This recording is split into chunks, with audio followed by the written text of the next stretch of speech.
Very good morning. Until the last week we focused on the equilibrium part of energy transport, the case where we are looking at quantized energy states and the corresponding calculation of distribution function from which we have an understanding about the internal energy of this particular system, and therefore, from which we can also estimate the heat capacities. So, all this is kind of equilibrium thermodynamics, correct. So, this gives an important information about one of the thermophysical properties, which is the specific heat capacity or the volumetric heat capacity. And if you want to solve a heat transport problem, however, this is not sufficient. So, we need to also estimate the other important thermophysical property, which is the thermal conductivity. So, thermal conductivity is again a very difficult property to evaluate for different materials. People do a lot of experiments, but again we were talking about the effect of size, that is with the nanoscale materials you can actually see that the thermal conductivity changes with reduction in the size of the material. So, therefore, how do we fundamentally understand a property called thermal conductivity? Again we have to therefore apply some elements of non-equilibrium heat transport. So, one of the simplest ways of studying this thermophysical property will be by using what is called as kinetic theory. Okay. So, in the next one or two classes we will devote our time to using a simplified model based on kinetic theory to derive the expressions for for example, the thermal conductivity as far as heat transport is concerned, and the molecular viscosity as far as the flow or the hydrodynamics is concerned. So, we will see that these are not bad approximations, these are reasonably good. Later on, when we do a more rigorous non-equilibrium transport phenomena using the Boltzmann transport equation, from which we will again derive the rigorous expressions for thermal conductivity and so on. So, there you will find it is quite similar, okay. And only that the Boltzmann transport equation gives more detailed picture, including the size effects. Okay. So, depending on the thickness of the medium you are considering, you can actually capture the size effects of thermal conductivity, which cannot be however captured using the kinetic theory. Okay. So, therefore, just to give a kind of a model to understand how we can get a model for predicting the thermophysical property like thermal conductivity, we will apply some elementary kinetic theory concepts. Okay. So, therefore, we start looking at the simplified model based on the kinetic theory. So, in this model we are talking about a molecular picture again. So, you can visualize a container which is rectangular, okay, and the length of this along the Cartesian x direction is capital L. So, you can picture a molecule, gas molecule. So, primarily the kinetic theory is applied only for gases. Now, we cannot use this for liquids, for example, because rarefaction is mostly seen observed in case of gases, and therefore, when we extend this to other energy carriers like electrons or phonons, we can only simply use it as it is, assuming this is a phonon gas and an electron gas model. Okay. So, this is mainly for rarefied gases, but can be extended to other energy carriers in a very approximate manner, but of course, you cannot use it for liquid molecules. So, if you just consider a picture of a gas molecule in a container, so this has, and assuming also the motion is translational in only one dimension. Okay. So, that means it can move either along this way or along this way. Okay. So, in the positive direction its velocity is Vx, okay, negative direction it is minus Vx, right. So, I mean these are basically corresponding to the random motion of these gas molecules. Okay. So, it can definitely travel in a translational direction, and also the fact that if you are increasing the temperature of this medium, the kinetic energy will go up and also these velocities momentum will also go up. Now, however, what I am interested is the force exerted by this gas molecule on the right wall. Okay. At the end x equal to L, I want to look at the force exerted by this molecule when it collides onto the right wall. Okay. So, therefore, if I just apply simple Newtonian mechanics to understand this problem, so what we can write is that the impulse, which is the force times delta t, right. So, the delta t is basically the time between successive collisions onto this particular wall, right. So, it will just first collide, then come back.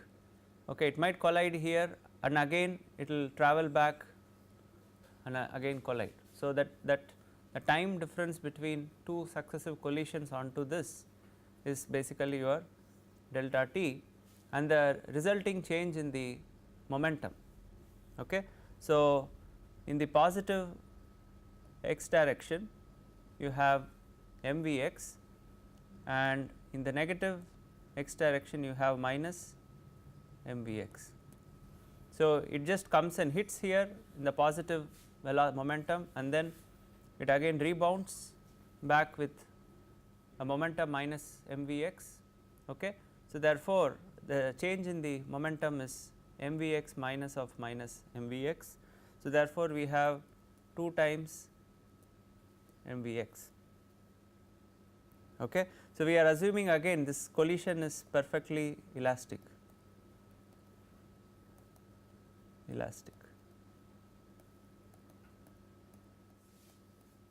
Okay. So, it rebounds with the same momentum in the opposite direction, right. So, therefore, in this particular case we can substitute the fact that the time between the successive hits delta t. So, once it hits then comes back, travels in the other direction and again comes back here. So, how much distance is travelled between two? So, basically it is 2 L. Okay. So, therefore, we have 2 L upon Vx with this velocity, assuming the velocity is constant. Okay. So, if you substitute into the above expression, you have f is equal to m Vx square by L. Okay. So, this is the expression for the force on the right wall, okay, due to the motion of this gas molecule with a velocity Vx in one direction. If you want to extend this to all the 3 velocities Vx, Vy and Vz, so we can replace therefore Vx with the absolute velocity V. Okay. So, V is related to the individual components. Okay. So, this is a vectorial summation. So, you have V square is equal to Vx square plus Vy square plus Vz square, and therefore, assuming that Vx is equal to Vy is equal to Vz, the velocities are uniform in all the 3 directions. So, we can just say that V square is equal to 3 times Vx square, or we can replace Vx square as V square by 3. So, this can be put into this expression and we can rewrite force as m V square by 3 L.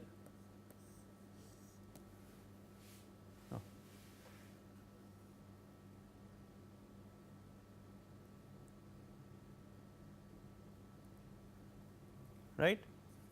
So, now we have the expression for force, we can calculate what is the pressure due to the collision onto that wall, which is nothing but force per unit area.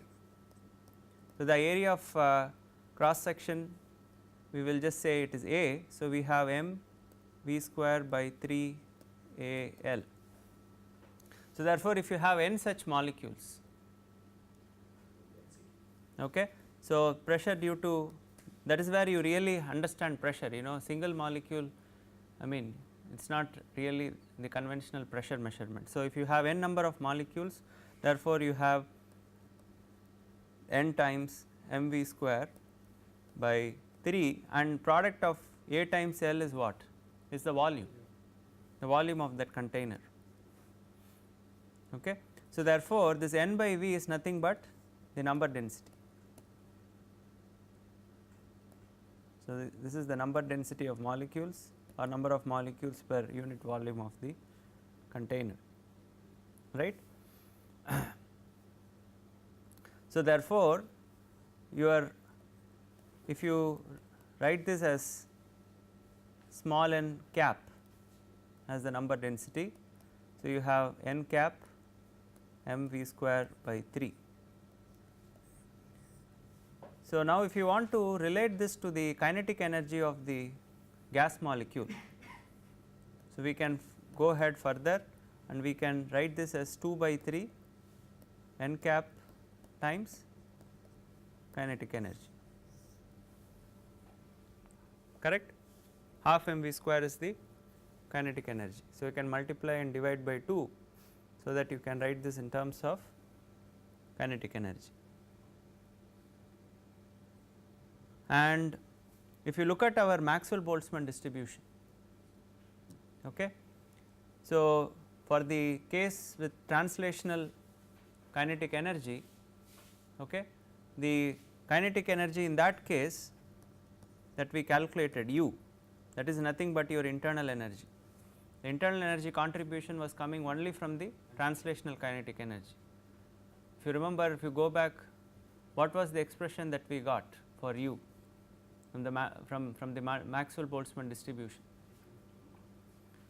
So, we integrated F times this kinetic energy into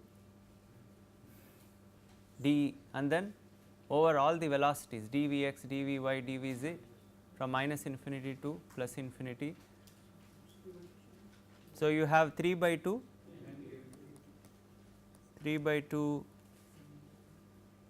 n kbt, right.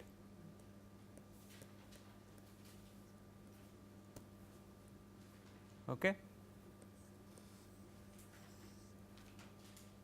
So, if you are looking at system with only one molecule, then it is just 3 by 2 kbt, which is equal to half m v square, right. This is the energy, translation kinetic energy of a single molecule. So, this is equal to your contribution coming from the Maxwell-Boltzmann. So, this is basically your equipartition theorem, which says that if your molecule is having a velocity Vx, so in each direction you have a contribution of 1 by 2 kbt quantity of energy. So, therefore, you are talking about Vx square plus Vy square plus Vz square. So, you have all the 3 components. So, each direction you have half kbt, therefore, you have 3 by 2 kbt is your total quanta of energy. Okay. So, therefore, we can always use this expression to calculate what is your velocity of the gas molecule at a given temperature, correct. So, this is usually required in order to know what is the correct velocity.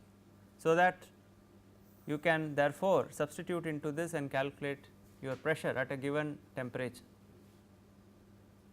right. So, having known this, we know now that two things. One, this is your kinetic energy. Kinetic energy is a function of temperature, and also the fact that your pressure can also be written as a function of temperature. So, how can we do that? So, simply we substitute this. So, let us call this as 1 and let us call this as 2. So, use let us call this as 1 here, okay, because already this is in terms of kinetic energy. So, substitute 2 into 1 and again rewrite pressure in terms of temperature.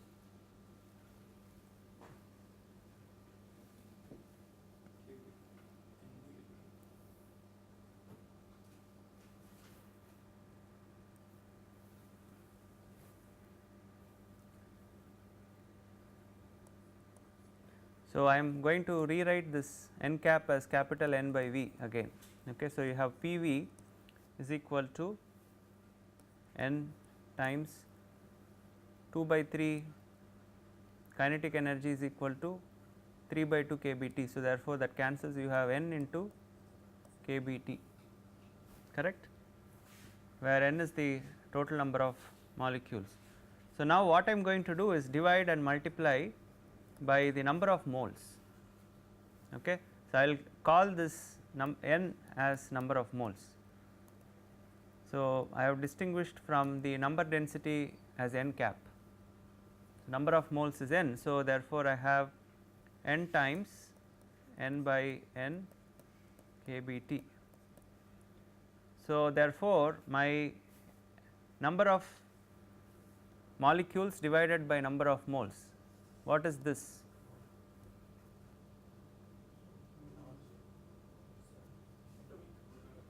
Avogadro's number. This is your Avogadro number. We can write this as n subscript a, right. So, this is again a constant value. So, therefore, P V is equal to n number of moles times Na kB T, and Na kB is nothing but universal gas constant Ru. So, therefore, P V is equal to n into Ru times T. So, therefore, if you multiply and divide this by molecular weight, right, molecular weight of the gas. So, therefore, your P V is equal to n times molecular weight. Now, n times molecular weight will be the mass of the gas, right, times this is your real gas constant times temperature. So, this is nothing but your mass of the gas. The mass of the gas, so molecular weight is usually given as kilogram per kilomole. So, you multiply by the number of moles, that will give you the mass of this gas in the entire container, right. So, therefore, your P V is equal to MRT is derived from the kinetic theory. So, this is nothing but kinetic theory. Okay, we are assuming one gas molecule collision, we are extending this to n number of gas molecules, and then we are relating your internal energy or kinetic energy to temperature, and then we are linking this to the pressure, and therefore, pressure is also a function of temperature. So, therefore, what we can conclude from this exercise is that if you look at both pressure as well as temperature, so what the kinetic theory says is, if you look at the ideal gases, these are ideal gases because we are not considering the interaction between the gas molecules. So, they are all acting independent. So, therefore, we are simply able to scale it to n number of molecules. But if you are looking at this ideal gas system, both the pressure and temperature are therefore functions of kinetic energy of the molecule. So, fundamentally, so this is, you have only kinetic energy of the molecule, this is your fundamental energy from which you derive your other macro scale properties like pressure and temperature. So, the kinetic theory says, so therefore, based on this inference we can say that according to kinetic theory, both macro scale properties such as pressure and temperatures are only functions of kinetic energy.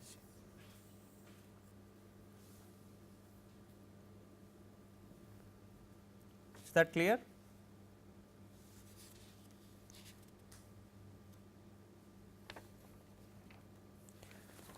So, this I think many of you might have already done this.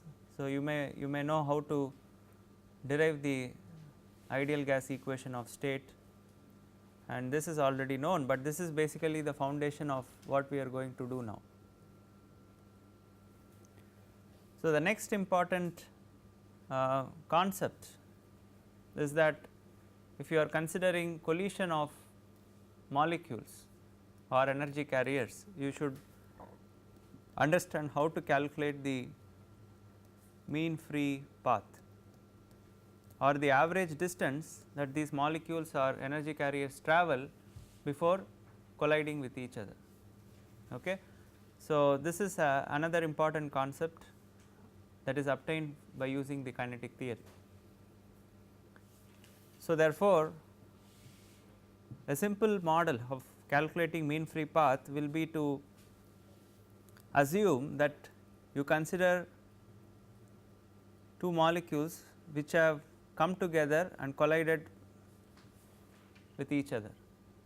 So, in this picture you can represent this effective molecule, that is a picture of two molecules in the collided state with an equivalent circle, okay. And you can extend this in the third dimension to a cylinder.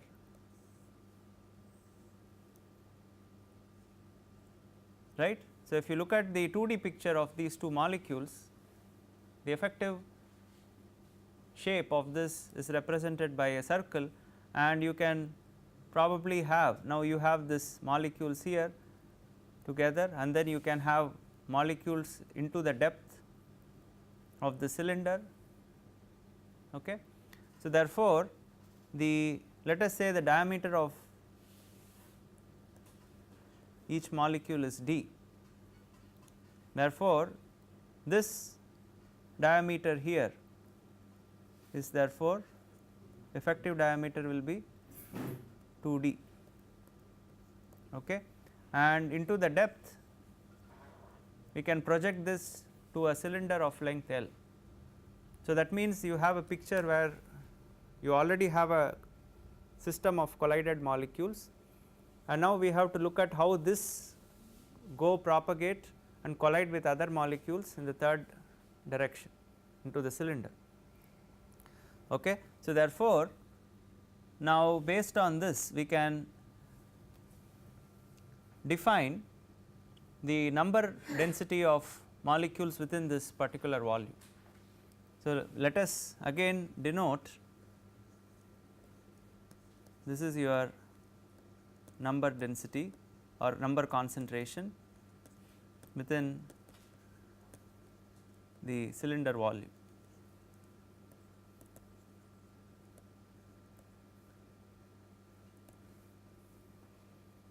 So, the next step is to find out how many number of particles. So, this is your number density, this is your total number of molecules within the system. So, how many number of molecules that this one particle, for example, can collide within this volume. Okay. So, the next step is to calculate number of molecules that. So, this particle means we are already looking at two collided molecules here. So, that this collided molecule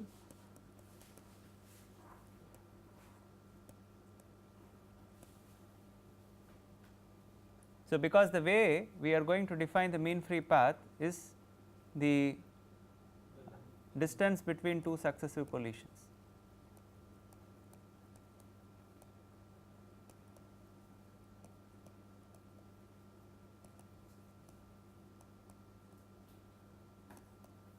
Okay. So, therefore, you are talking about say 3 molecular picture here.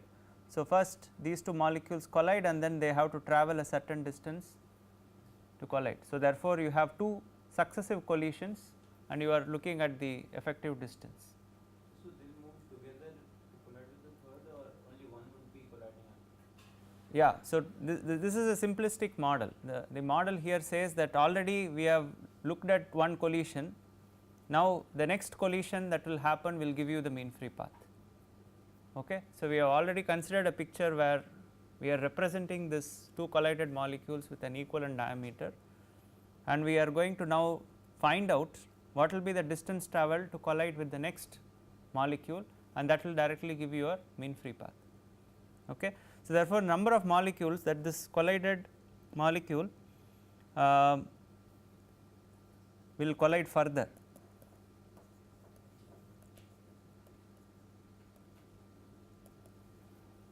So, you have to therefore multiply this number density with the volume. Okay. So, that will be n into pi d square times L. Okay. So, you have, for example, yeah, this is your n cap, correct.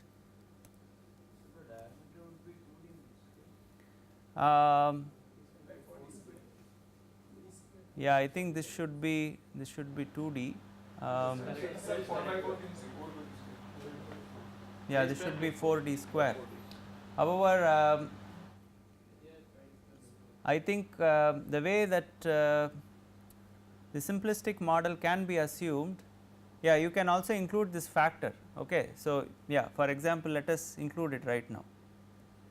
Okay. So, in the end we will have another factor which will account for the relative motion. 4 by 4 cancels. Yes, so you are talking about pi d square by 4. Yeah, correct, that is correct, this cancels. So, effectively you will have only n cap pi d square into L, right. Okay. So, therefore, if you are talking about calculation of mean free path, so you want to talk about this particular picture now colliding with one more molecule. So, effectively what it means is it has to therefore travel a distance of mean free path, okay, to collide with another molecule. That means this has to be equal to 1. I hope this is clear. So, we have defined this model in such a way that it will directly give you what the mean free path is if it collides with one more molecule. So, effectively you can have so many number of molecules within this volume, and you already have a picture where two molecules are collided. Now, if this goes ahead collides with one more molecule, then you will get your mean free path. So, therefore, there are different ways of deriving the mean free path definition. This is one of the simplest ways I have found. Okay. In some textbooks they give a slightly more rigorous way, but leads to the same expression. So, therefore, your mean free path will be 1 by n cap pi d square. Okay.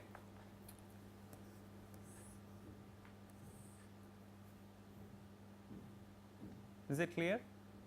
Okay. So, now we have to bring about a proper way of representing this n cap here. So, how do we do that? Now, we can also relate this in terms of the Avogadro's number. So, the easiest way probably to, there are 2 or 3 ways to juggle around. So, one way is to write this in terms of molecular weight. So, you will have an expression such as molecular weight divided by pi d square into the Avogadro's number times rho. Okay. So, I am using the fact that in this case my rho is equal to mass per unit volume, which is equal to number of moles times molecular weight by unit volume, and again which is equal to, if I replace my number of moles with the Avogadro's number, I can rewrite this as number of molecules divided by the Avogadro's number times molecular weight by volume. Is that okay? So, I am just doing some jugglery here. Okay. So, in the end, therefore, I can replace this n by v, which is nothing but my n cap in terms of rho, Na and molecular weight. So, this expression is substituted for n cap, and therefore, I get this one. So, this n is your number of moles here.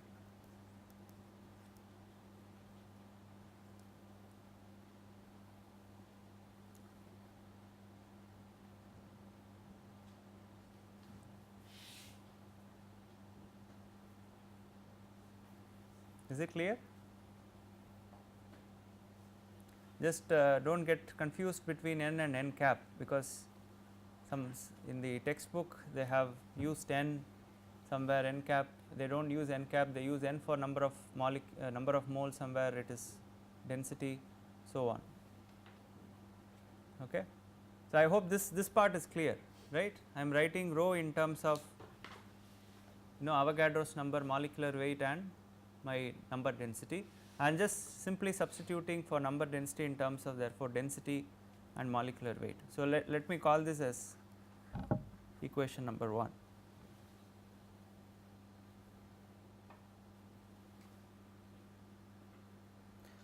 So, now I can use the ideal gas equation of state to therefore replace my rho in terms of P and RT, correct. So, therefore, my expression for the mean free path will become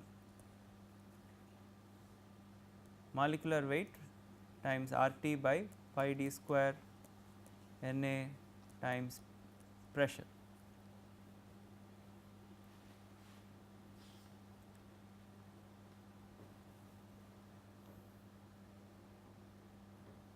So, now what is R by Na? Kb, the Boltzmann constant. So, this can be written as therefore my Boltzmann constant times T divided by pi d square P.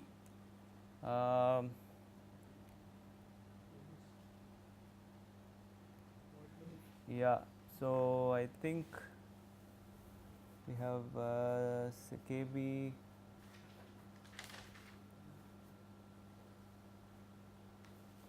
T by pi d square P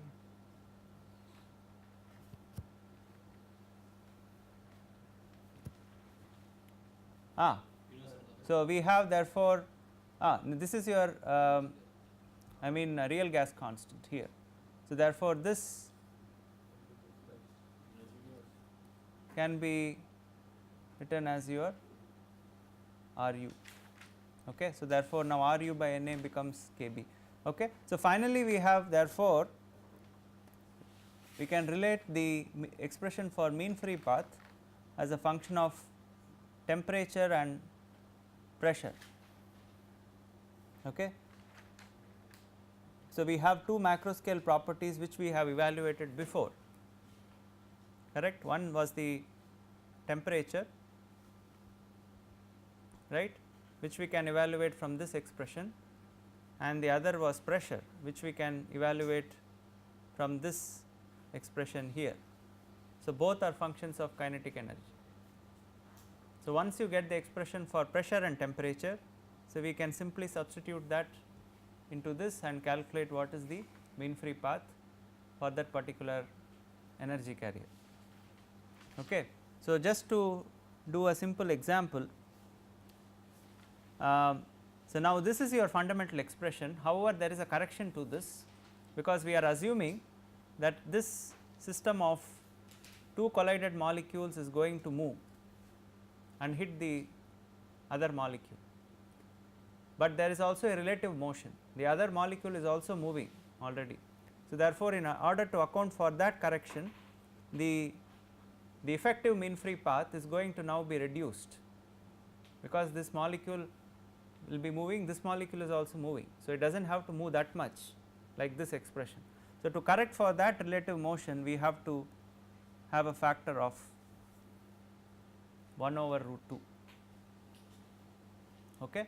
So, this will therefore be accurately giving you the correct mean free path between the two molecules, two sets of molecules which are moving. Okay. So, this is your more rigorous expression. Even if you do not use it, you will get an approximate order of magnitude value, but to make it more accurate, you use the factor of 1 over square root of 2. So, therefore, now based on this expression, you can calculate what is the mean free path of gas molecules at room temperature and atmospheric pressure. Okay. So, room temperature you can assume as 300 Kelvin and 1 atmosphere, which is 1 into 10 power 5 Newton per meter square, and also the effective diameter, okay, for the gas molecules can be assumed to be 25 2.5 into 2.5 angstrom or 2.5 into 10 power minus 10 meter.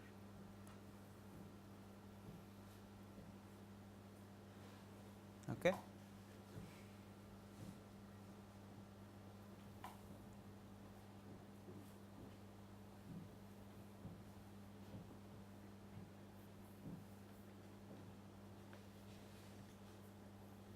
What is the value of Boltzmann constant? 1.38 into 10 power minus 23. What is the unit? Joule per. Okay.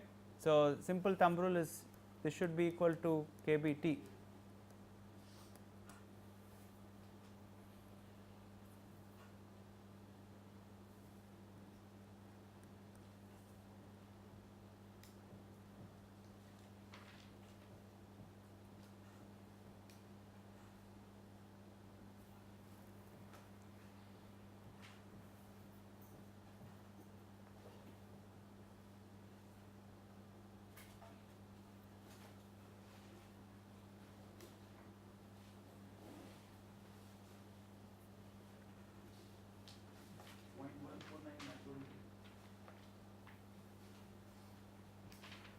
If you substitute, you are getting how much? 0.14149 micron. Okay. That is how much it is? 149 nanometers, right? Approximate. So, therefore, so if you are looking at the mean free path of gas molecules at room temperature and pressure, so this is your mean free path. Now, if you want to extend this to other systems, other energy carriers, however, this is going to be a little bit tedious because we do not know this effective diameter d. Okay. So, therefore, this is suitable expression mainly to estimate mean free path of gas molecules, right. So, when we use the Boltzmann transport equation, there we will understand how to rigorously estimate this value for the other energy carriers also, but kinetic theory primarily is for gas molecules. Okay. So, this part is the giving you now the next important parameter, which is your mean free path between two successive collisions, right. Now, therefore, from this let us go to application of this kinetic theory to a case of heat conduction.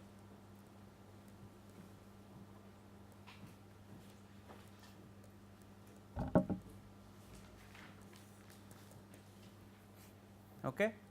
So, once again we will consider the case of gas molecules. We can probably extend this to other phonon gas or electron gas. So, you have molecules in a container, okay, so randomly dispersed. But now when we solve the heat conduction, we have to therefore look at the transport of these molecules due to the application of a temperature gradient. So, therefore, we are going to heat one end of this container, maintain this at a hot condition TH, and the other end at a cold condition temperature Tc. Okay. So, we can insulate the top and the bottom walls such that effectively the heat transfer is happening in only this direction from left to right. Okay. So, so far we have just looked at kinetic theory without understanding what is the temperature gradient, okay, and therefore, how effectively the molecules will move and so on. But now we have maintained a prescribed temperature gradient, which we are expecting that because of due to which we have motion of gas molecules in this direction. And how do we apply the kinetic theory to calculate the heat flux for this system? Okay.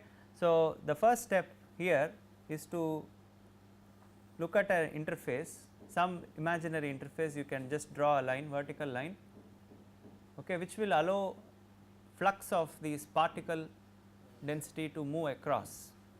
So, you can have some particles which are going in this way, some particles which are going in this way.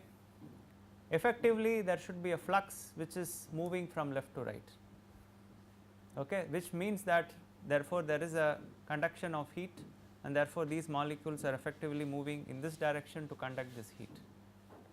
Okay. Does not mean all the molecules have to move in that direction.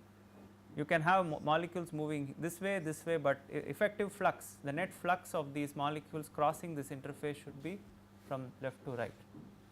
Okay. So, therefore, from the kinetic theory picture, if you therefore represent again n as the particle density, particle number density crossing the interface. You can put this interface anywhere that you want, but whichever interface it is, this n is the number density which is crossing the interface. So, therefore, the heat flux along the positive x direction is given by, therefore, you have motion of the particles. So, we can just draw about this interface at a distance of equal to mean free path. Okay. So, this is your mean free path. So, therefore, if you call this as x, so this will be x minus your mean free path, and this distance as x plus your mean free path. Okay. So, that means you have a flux of these particles before they collide with the next particle. Okay. It will travel a distance of x plus gamma in the x direction, and similarly in the minus x direction, before it collides with the other particle, it travels x minus gamma. So, if you want to relate gamma with your velocity, so we have to introduce another parameter called the relaxation time. Okay. So, we have already introduced mean free path. So, this relaxation time is denoted by tau, which talks about the time scale between these successive collisions. Okay. So, therefore, if you know tau, how can we write the mean free path as a function of tau? If you assume the velocity of these gas molecules is Vx, therefore, we can say that the mean free path is related to the relaxation time as Vx into tau, okay. Or in other words, it tells you, converts your length scale to your time scale and vice versa. So, therefore, we can replace this as x minus tau times Vx, this is your x plus tau times Vx. So, what I ask you to do now, we do not have time to complete this exercise.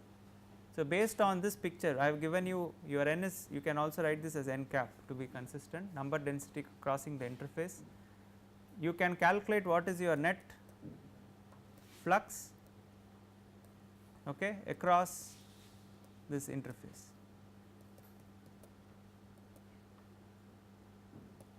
That means you are looking at the molecules which are going across this interface and reaching this point, and similarly across this interface and reaching this point, okay, the difference between these two in terms of transporting the corresponding value of energy.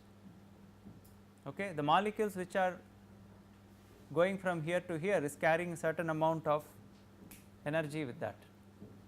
Okay. Similarly, the molecules going from across from this to this side is also transporting certain amount of energy, but the net flux should be in this direction. That means the net energy transport should be from the left to right. Okay.